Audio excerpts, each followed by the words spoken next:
Hey guys, welcome back to our YouTube channel. कैसे हैं आप सब? तो आई होप सो आप सबकी सीटेट की प्रिपरेशन बहुत अच्छी चल रही होगी। आज की वीडियो में मैं आप लोगों के साथ में सीटेट जनवरी 2024 की प्रिपरेशन को आगे बढ़ाते हुए साइंस पेडागोजी की एक वीडियो जो है वो डिस्कस करने वाली हूँ। यानी कि हम लोग तैयारी कर रहे हैं सीटेट जनवरी 2024 की, जिसमें मैं आप लोगों को पेपर 2 के लिए प्रिपेयर करवा रही हूँ। साइंस पेडागोजी को लेकर मैंने आप लोगों के साथ में कल एक वीडियो शेयर करी थी। बहुत अच्छा रिस्पॉन्स है। आप लोग पहले उस वीडियो को भी देखिएगा और उसके बाद में आप इस वीडियो को देखिएगा। हम लोग हमारे चैनल पर साइंस पेडागोजी को लेकर 10 डे चैलेंज करने वाले हैं, यानी कि 10 दिन के अंदर मैं आप लोगों को सिलेबस को कंप्लीट करवाने वाली हूँ। आज का हमारा डे जो है वो 2 है।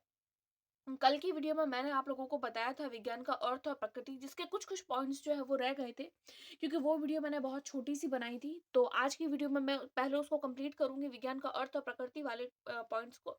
उसके बाद में हम लोग आगे बढ़ेंगे नए टॉपिक की ओर। तो हमारा जो विज्ञान का अर्थ है प्रकृति है, देखिए विज्ञान जो होता है वो क्या होता है। विज्ञान में क्या, यानी कि कोई भी चीज जो होती है क्यों होती है, व्हाट, क्यों, वाई, कोई भी चीज क्यों होती है उसका उत्तर दिया जाता है। यानी विज्ञान में जब किसी भी चीज के क्या का और क्यों का उत्तर दिया जाता है तो वही विज्ञान होता है। तो विज्ञान का मुख्य उद्देश्य क्या होता है? देखिए विज्ञान जो होता है उसमें प्रश्नों को खोजना और उसके परिणामों को जानना ही विज्ञान है। विज्ञान क्या है कि किसी भी तरीके के प्रश्न की खोजबीन करना और उसके परिणाम जानना है, क्योंकि देख खोज करेंगे तो परिणाम भी आएंगे, तो परिणामों को जानना जरूरी है। तो परिणामों को जानना ही विज्ञान है। सबसे मेन बात आप लोगों को ये ध्यान रखनी है कि विज्ञान जो होता है उसमें वैधता, विश्वसनीयता, निष्पक्षता, वस्तुनिष्ठता यानी कि वैलिडिटी, रिलायबिलिटी, इम्पार्शियलिटी और ऑब्जेक्टिविटी, इन चारों बातों पर इंपॉर्टेंट तरीके से ध्यान दिया जाता है। यानी सभी का विज्ञान विषय में बहुत अत्यधिक ध्यान दिया जाता है। ये चारों चीजें विज्ञान के लिए जरूरी है। देखिए विज्ञान में क्या किया जाता है, विज्ञान में किसी भी समस्या की पहचान करना, उसकी परिकल्पना का निर्माण करना, आंकड़े एकत्रित करना व निष्कर्ष निकालना, ये सारे कार्य विज्ञान के अंदर किए जाते हैं। देखिए ये जो पॉइंट्स है वो बहुत ज्यादा इंपॉर्टेंट पॉइंट है। इन सारे के सारे पॉइंट्स को आप लोग थोड़ा ध्यान में रखिएगा। उसके बाद में आता है नए तथ्यों की खोज करना, और विज्ञान का कार्य है नए नए तथ्यों की खोज करना, नए नए नियम बनाना, नए नए सिद्धांत बनाना, यही सब विज्ञान करता है।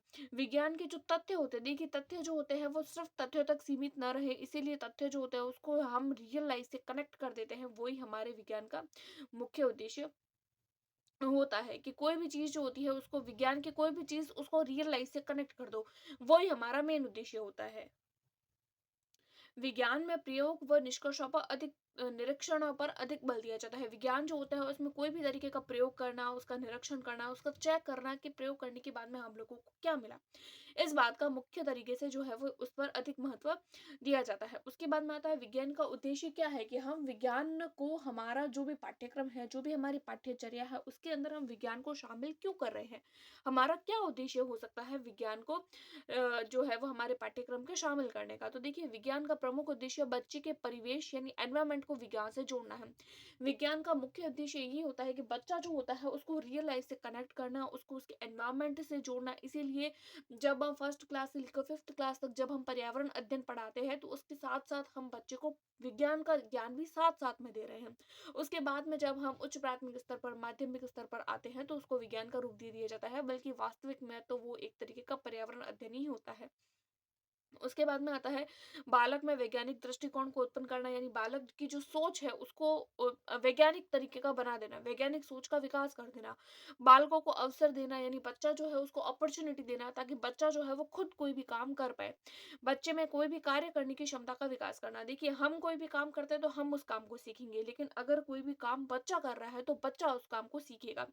तो बच्चे में हमें क्या करना है, बच्चे में हम लोगों को कार्य करने की आदत का विकसित करना है, कि बच्चा खुद किसी भी कार्य को करे। समाज की उन्नति में विज्ञान व आविष्कारों का योगदान। विज्ञान इसीलिए भी जरूरी है क्योंकि विज्ञान के द्वारा ही नए तरीके की खोजबीन की जाती है, नए तरीके के कोई भी वस्तु जो है वो बनाई जाती है। उसके अंदर हर चीज के पीछे जो भी लॉजिक होता है उसके पीछे कोई ना कोई साइंटिफिक रीजन होता है। और वो कोई भी चीज, जो भी नया इन्वेंशन होता है उसमें अब जो समाज की उन्नति के लिए बहुत ज्यादा आवश्यक है। उसके बाद में आता है सकारात्मकता का विकास करता है। विज्ञान जो होता है, विज्ञान से मनुष्य में पॉज़िटिविटी आती है, नेगेटिविटी हट जाती है। कार्य संबंधी कुशलता हासिल करना, यानी कि अगर कोई भी बच्चा कोई कार्य करके सीख रहा है, क्योंकि विज्ञान में हम सिखाते हैं कि कोई भी बच्चे को कार्य करके ही सिखाना है। अगर कोई भी बच्चा कार्य करके सीख रहा है तो मतलब वो खुद काम करेगा, तो उसके अंदर उसका कौशल आएगा, उसके अंदर उस काम को करने की स्किल आएगी। और जब जब बच्चे में स्किल्स डेवलप हो जाती है तो वो बच्चा जो है वो आगे ज़्यादा बढ़ सकेगा। उसके बाद में आता है संबंधी कुशलता हासिल करना हो गया। आर्थिक प्रगति में योगदान।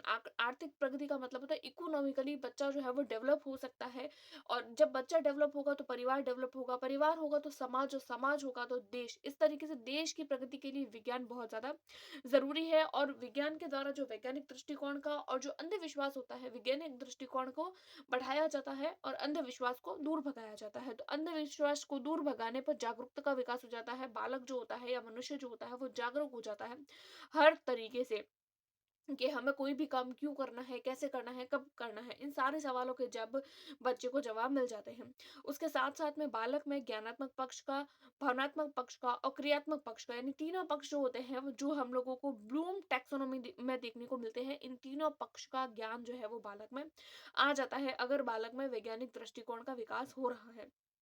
ये तो कुछ सामान्य विज्ञान के उद्देश्य थे।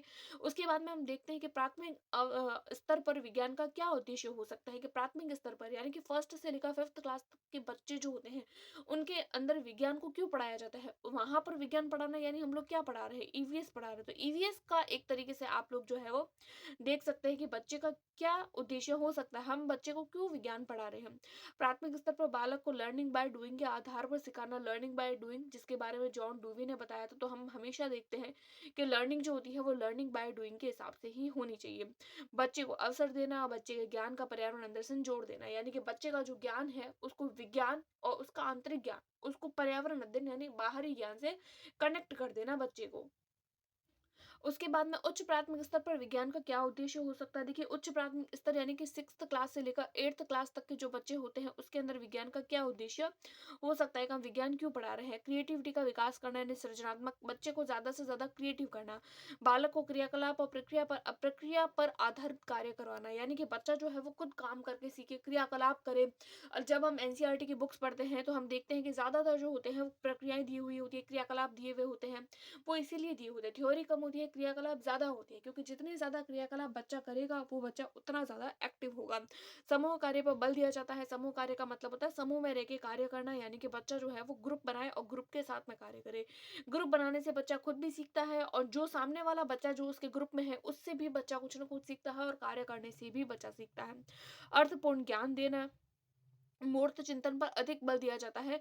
मूर्त चिंतन और तार्किक सोच का विकास करना, क्योंकि बच्चा जब खुद क्रियाकलाप करेगा तो उसके अंदर जो है वो एक तरीके से मूर्त चिंतन आएगा, और साथ साथ में उसके अंदर तर्क भी बढ़ेगा कि कोई भी चीज क्यों हो रही है।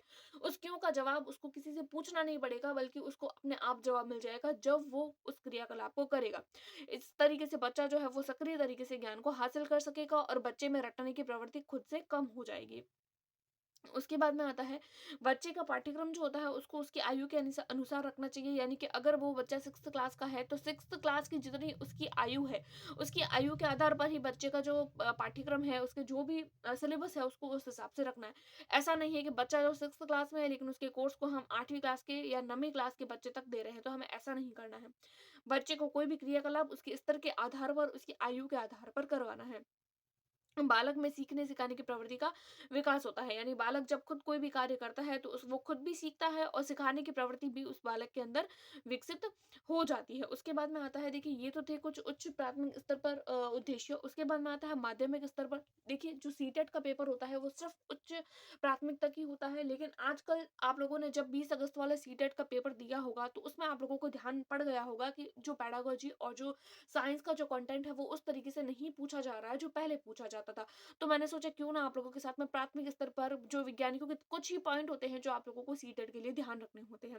उसके बाद में आता है प्राथमिक ज्ञान पर बल दे, प्रायोगिक ज्ञान पर, प्रैक्टिकल करवाना। कोई भी बच्चा जो होता है उसको प्रैक्टिकल करवाना, तर्क करने की प्रवृत्ति विकसित करना, सिद्धांत कैसे बने हैं, उसके श्योर करना उस चीज़ को कि हाँ, ये सिद्धांत कैसे बने हैं, उसको पूरा डराइव करना, डेरिवेशन के बेस पर बच्चे को ज्ञान करवाना, संप्रत्यय यानी कंसेप्ट बच्चे का क्लियर करना कि कोई भी चीज़ जो है वो क्यों है, कैसे आई, कहाँ से आई है, सारे के सारे कंसेप्ट क्लियर करना। देखिए, मैंने खुद ने भी सीटेट का पेपर दिया है और ये वही नोट्स है जो मैंने अपने सीटेट के टाइम पर बनाए थे। मेरे खुद के हैंड रिटन नोट्स हैं, मैंने भी इन्हीं नोट्स को पढ़ के अपना सीटेट का पेपर जो है वो क्लियर किया है। तो फिर आप लोग जो है वो भी इससे पहले पूरी मेरी वीडियो को देखिएगा, उसके बाद में आप लोग भी हैंड रिटन नोट्स अपने खुद से बनाइएगा, क्योंकि आप खुद जब इसको बनाएँगे, तो आप लोगों के लिए वो चीज़ ज़्यादा बेनिफिशियल होगी। तो ये कुछ थी आज की क्लास। अब हम लोग 10 डे सीरीज़ चला रहे हैं, तो अभी आप लोगों की 2 क्लासेस हो चुकी हैं, 8 क्लासेस बाकी हैं। 8 क्लासेस के अंदर-अंदर मैं आप लोगों को साइंस पेडागोजी का कंप्लीट सिलेबस करवा दूँगी। उसके अलावा अगर आप लोगों को वीडियो पसंद आई है, तो इसको लाइक ज़रूर करें। वीडियो को पूरा-पूरा ज़रूर देखें और अभी तक अगर आप लोगों ने चैनल को सब्सक्राइब नहीं किया तो सब्सक्राइब ज़रूर करें, क्योंकि हम यहाँ हमारे चैनल पर कोई भी टीचिंग एग्ज़ाम से रिलेटेड जो है वो जानकारी भी देते हैं, साथ-साथ में उसकी प्रिपरेशन को भी करते हैं और अपने दोस्तों के साथ में शेयर ज़रूर करें। Thanks for watching.